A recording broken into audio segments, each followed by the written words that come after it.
அனாஃபிலாக்டிக் shock. கொஞ்சம் புரியுற மாதிரி சொல்லுங்க. ஃபீவர் அண்ட் பாடி பெயினோட தான் ஹாஸ்பிட்டலுக்கு வந்தாரு. டைக்ளோஃபெனாக்னு ஒரு பெயின் கில்லர் இருக்கு.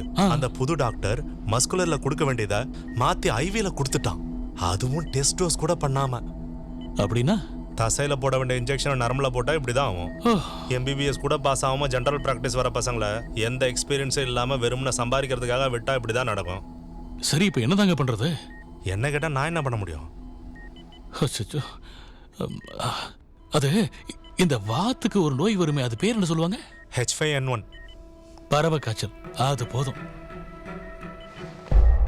இவனுக்கு வந்தது பறவை காய்ச்சல். வெளியே அப்படிதான் சொல்ல போறேன், கேட்ட ஆமான்று. அதுக்கு வைராலஜி லேப்ல டெஸ்ட் பண்ண சர்டிபிகேட் வேணும். அட, காடு மாதிரி கிடந்த இந்த இடத்த ஒரு டாக்குமெண்ட் பேப்பர் கூட இல்லாம இவ்வளவு பெரிய ஹாஸ்பிட்டலா உருவாக்க தெரிஞ்ச எனக்கு இந்த சர்டிபிகேட்லாம் சாதாரண விஷயமியா?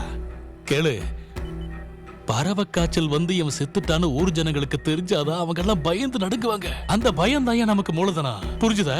பாவா.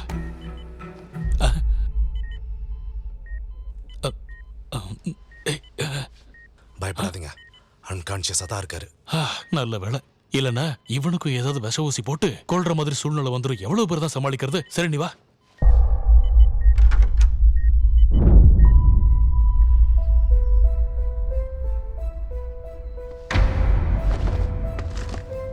சந்து மரணத்துக்கு காரணமானவங்களை அரெஸ்ட் பண்ணுங்க. சந்து மரணத்துக்கு காரணமானவங்களை அரெஸ்ட் பண்ணுங்க. பிரசிடென்ட் அவரோட கூட்டாளி அரெஸ்ட் பண்ணனும். பிரசிடென்ட் அவர் கூட்டாளி அரெஸ்ட் பண்ணனும். போலி டாக்டர் மேல சட்டப்படி நடவடிக்கை எடுத்தாகணும். போலி டாக்டர் மேல சட்டப்படி நடவடிக்கை எடுத்தாகணும். சந்து மரணத்துக்கு காரணமானவங்களை அரெஸ்ட் பண்ணுங்க. சந்து மரணத்துக்கு காரணமானவங்களை அரெஸ்ட் பண்ணுங்க. பிரசிடென்ட் அவரோட கூட்டாளிகளை அரெஸ்ட் பண்ணுங்க. பிரசிடென்ட் அவரோட கூட்டாளிகளை அரெஸ்ட் பண்ணுங்க. போலி டாக்டருக்கு எதிராக சட்டப்படி நடவடிக்கை எடுத்தாகணும். போலி டாக்டருக்கு எதிராக சட்டப்படி நடவடிக்கை எடுத்தாகணும். பிரசிடென்ட் அவரோட கூட்டாளிகளை அரெஸ்ட் பண்ணுங்க. பிரசிடென்ட் அவரோட கூட்டாளிகளை அரெஸ்ட் பண்ணுங்க. குற்றவாளிகள் எல்லாரையும் கைது பண்ணி ஆகணும். குற்றவாளிகள் எல்லாரையும் கைது பண்ணி ஆகணும். குற்றவாளிகள் எல்லாரையும் கைது பண்ணி ஆகணும். குற்றவாளிகள் எல்லாரையும் கைது பண்ணி ஆகணும். குற்றவாளிகள் எல்லாரையும் கைது பண்ணுங்க. குற்றவாளிகள் எல்லாரையும் கைது பண்ணுங்க. போலி டாக்டருக்கு எதிராக சட்டப்படி நடவடிக்கை எடுத்தாகணும். போலி டாக்டருக்கு எதிராக சட்டப்படி நடவடிக்கை. நம்முடைய அக்ரிகல்ச்சர் ஆபீசர் சோமன் அவரோட போராட்டத்துல சிறந்த வழியில போயிட்டு இருக்கறத நம்ம பார்க்க முடியுது. சோமனோட போராட்டத்துக்கு வெற்றி கிடைக்கும் நம்ம நம்பலாம்.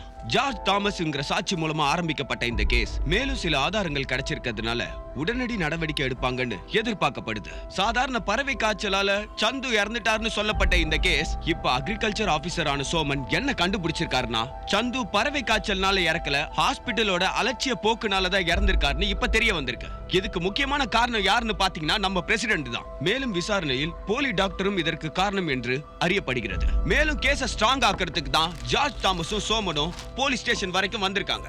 இதுக்கப்புறம் என்ன நடக்க போகுதுன்னு எக்ஸ்க்ளூசிவா நம்ம பார்க்கலாம். சார், இந்த நிலைமையில இப்ப நீங்க என்ன சொல்ல விரும்புறீங்க சார்? எந்த ஒரு காரணமும் இல்லாம ஜார்ஜ் சாரை 2 நாள் ஐசியூல வைக்க போய் தான் இந்த பிரச்சனையே இப்ப வெளியே வந்திருக்கு. அவங்க பண்ண தப்பே இப்ப அவங்களுக்கு பிரச்சனை ஆயிடுச்சு. இவங்க என்ன பண்ணாலும் யாரும் கேள்வியே கேட்க மாட்டாங்கன்னு தான் இவங்க நினைச்சிட்டு இருந்தாங்க. அந்த திமிர்ல தானே இவங்க இந்த மாதிரி காரியத்தெல்லாம் பண்ணிருக்காங்க. அப்புறம் நான் ஒரு ஆள் மட்டும் நினைக்கிறதால எதுவுமே மாறிட போறது கிடையாது. எல்லாரோட சப்போர்ட்டும் கண்டிப்பா வேணும், முக்கியமா மீடியாக்காரங்க. இந்த அரசியல்வாதிங்க கிட்ட காசை வாங்கிட்டு அவங்க என்ன சொல்றாங்களோ அதை மட்டும் சொல்றது மீடியாவோட வேலை கிடையாது இல்ல.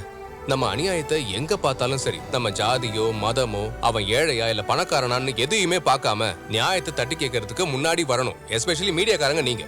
இதுக்கப்புறம் நான் சொல்றதுக்கு எதுவுமே இல்ல. Thank you sir. One more question sir.